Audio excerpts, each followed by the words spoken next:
Viewer discretion is advised. Buckeye Nation, it's your boy Darron Lee here, aka the Manimal.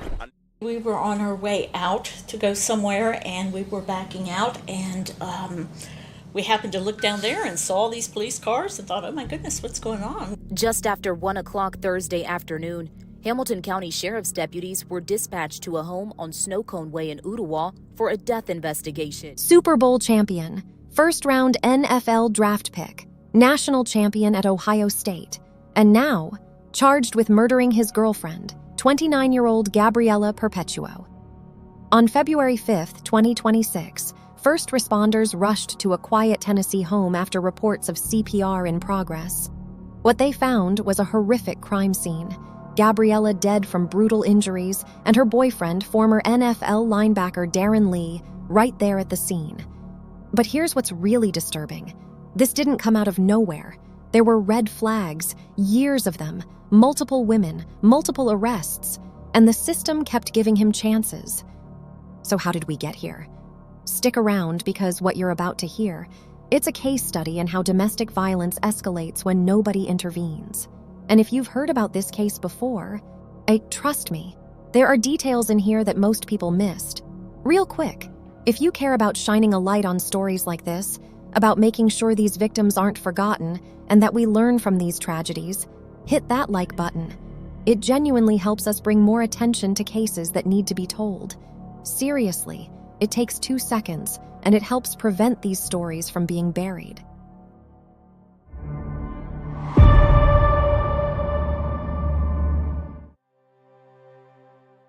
Let's start at the beginning, because Darron Lee's story didn't start with violence. It started with promise. Born in Chattanooga, Tennessee, but raised in New Albany, Ohio, Lee was the kind of athlete every college wanted. At Ohio State, he became a defensive powerhouse. In 2014, he helped the Buckeyes win the national championship. He was even named defensive MVP of the 2015 Sugar Bowl semifinal. I mean, the guy was on top of the world. The New York Jets selected him with the 20th overall pick in the 2016 NFL Draft. First round. Big money, big dreams. He played 3 seasons with the Jets, racking up tackles and making plays. But his NFL career wasn't smooth. In 2018, he was suspended 4 games due to a PED violation. The Jets eventually traded him to the Kansas City Chiefs in 2019. And here's where it gets interesting. He was a member of the Super Bowl winning team that season, though he was not active for the game. After that, his career fizzled. He was suspended a second time in 2020 and later signed with the Buffalo Bills and played in 2 games that year. Brief attempt with the Raiders in 2021, but it never panned out. By the end of 2021, his NFL career was over. And that's when the documented violence really picked up steam. Yeah, but before we get into Lee's pattern of abuse, I want to talk about the woman who lost her life in this case. Because she's not just the victim, she had a name, a life, a future. Gabriella Perpetuo, 29 years old, originally from Deerfield Beach, Florida. A GoFundMe campaign organized by Perpetuo's cousin describes her as a victim of domestic violence and abuse who was residing in Tennessee at the time of her death. Family members portray her as a warm, compassionate person with a gentle spirit and quiet resilience, someone who listened without judgment, offered unwavering support, and maintained close family ties. Not much else has been publicly shared about Gabriella's life, and honestly, that's part of the problem with these cases. We know everything about the abuser's career stats, his accomplishments, his contracts. But what about her? What were her specific dreams? What did she love to do? Who did she leave behind? What we do know is this. She ended up in a relationship with a man who had a documented history of violence against women. And on February 5th, 2026, that relationship ended in the worst way possible. Keep Gabriella in mind as I walk you through what led to that day. Because this isn't just a story about a fallen NFL star, it's about a woman who deserved so much better. So let's talk about the violence. Because while Lee's football career was crumbling, there was something else happening behind closed doors. October 2022, Dublin, Ohio. Lee allegedly assaulted the mother of his child, throwing a phone at her head, causing her ear to bleed, and punching a pillow beside her while grabbing her neck. The mother of his child. The woman he shares a son with. But it gets worse. April 2023. Same city. According to Lee's mother, she appeared at the home after the mother of his child reached out to her during an argument with Darron. The mother accused Lee of shoving her against a wall and raining punches on her after he threw her to the ground. His own mother, the woman who raised him, he allegedly struck her face 8 to 9 times with closed fists. 8 to 9 times with closed fists to his own mother's face. Candace Lee reportedly appeared before the cops with a swollen cheek and said she had head pain. She was taken to the hospital after Lee's arrest. You'd think that would be the wake-up call, right? That would be the moment the justice system steps in hard. And I want to hear from you guys in the comments. If you or someone you know has experienced domestic violence, or if you've seen these warning signs in someone's behavior, please share your thoughts. These conversations matter. They save lives. Because when we stay silent about abuse, it escalates. So what happened after Lee beat his own mother?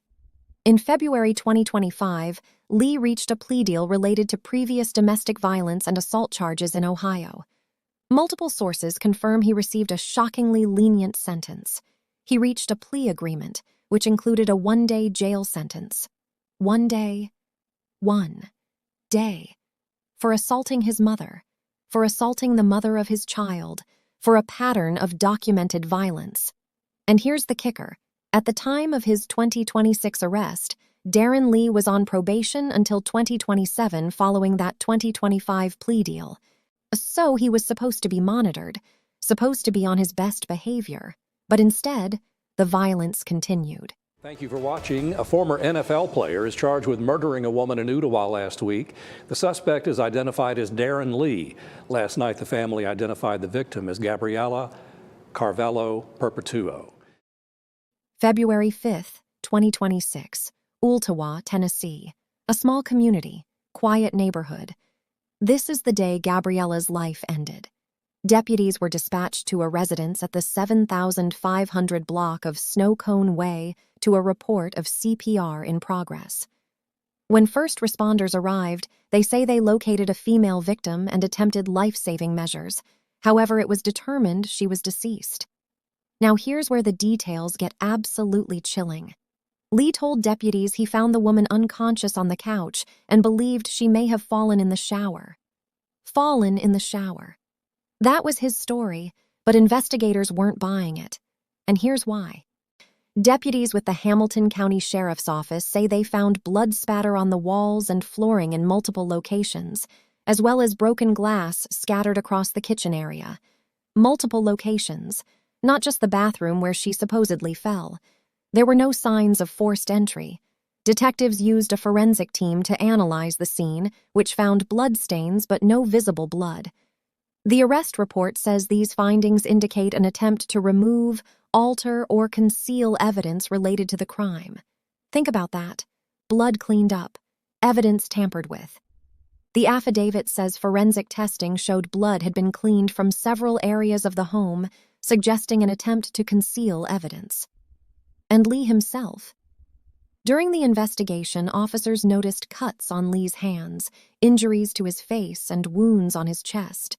As well as blood in his cell phone case. He refused to answer questions.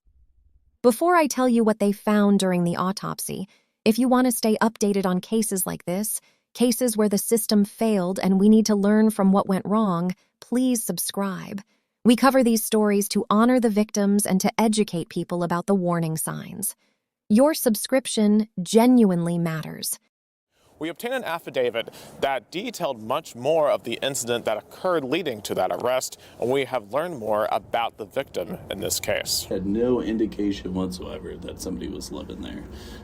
They were not even pulling their, trash cans down to the curb, to be taken out. That was a witness to the arrest of Darron Lee, a neighbor who witnessed Hamilton County deputies placing him in the back of a cruiser. They say they didn't know Lee or the victim, as he had just moved in within the past 3 weeks. It's a very friendly neighborhood, and so it was definitely kind of odd, very, very odd. You know, we even talked about it the past couple of weeks. According to an affidavit we have obtained from the Hamilton County General Sessions Criminal Court, first responders were called early Thursday afternoon to the home on a CPR call in progress. They determined the victim was deceased and noticed trauma to her body. The affidavit states that when they made contact with Lee, he told them that he found her unconscious on a couch. However, they observed broken glass across the kitchen and blood around the home. Lee insisted that she fell in the bathroom according to the affidavit, but ultimately deputies decided to detain Lee, where they found he had wounds consistent with a violent altercation. After obtaining a search warrant, they searched the home, and an autopsy on the victim where more wounds were found, including a stab wound, multiple bruises, black eyes, and what medical examiners believed to be a bite mark on her shoulder. The affidavit goes on to state that they were able to detect blood in multiple areas of the home, and that Lee had attempted to clean up the scene, which led to the charge of tampering with evidence. The autopsy revealed injuries to Gabriella that I'm honestly struggling to describe without getting emotional. During a search of the home, the affidavit says investigators documented multiple injuries to the victim, including a suspected stab wound to the abdomen, severe bruising to her head and eyes, bruises on her arms and torso, and what appeared to be a human bite mark on her shoulder. A stab wound, severe bruising to the head and eyes, and a human bite mark. The victim's body had injuries, including bruises, a bite mark, and an apparent stab wound consistent with a violent altercation. This wasn't an accident. This wasn't a fall in the shower. This was rage. This was violence. This was murder. Alcohol, narcotics, and a firearm were also found inside the residence. And remember, at the time of this arrest, Darron Lee was on probation until 2027 following his 2025 plea deal related to previous domestic violence and assault charges. He was supposed to be monitored. He was on probation. And now Gabriella is dead. Lee was charged with first-degree murder and tampering with evidence.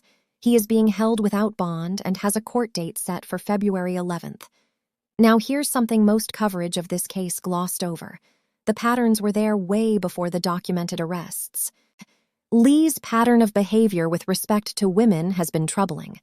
The ex-linebacker may also be remembered for a physical incident at the Governor's Ball Music Festival in 2017 that required then-Jets teammate Leonard Williams to physically restrain Darron Lee after a heated exchange with a woman. 2017. That's 7 years before this murder. His own teammates had to physically pull him away from a woman at a public event. The documented legal cases span from October 2022 to February 2026. That's about 3.5 years of documented violence. But signs of this behavior go back even further, at least to 2017 that we know of. How many unreported incidents happened in those years? How many times did women stay silent out of fear? And here's another thing people aren't talking about enough. Lee was on probation when this happened. He had conditions, court supervision. And still, Gabriella ended up dead in that house with him. The system had multiple chances to stop this, multiple opportunities to intervene, and it failed. If this video opened your eyes to how domestic violence escalates, or how the system sometimes fails, victims, please share it. Share it with someone who might be in an abusive relationship. Share it with someone who needs to see the warning signs. Every share could save a life. Darron Lee went from national champion to Super Bowl winner to accused murderer. The warning signs were there for years, multiple women, multiple arrests, multiple chances, and in the end, those chances cost Gabriella Perpetuo her life. She was 29 years old. If you or someone you know is experiencing domestic violence, please reach out to the National Domestic Violence Hotline. These services are free, confidential, and available 24/7. Thank you for watching. Please remember Gabriella. And please, if you see the signs, say something.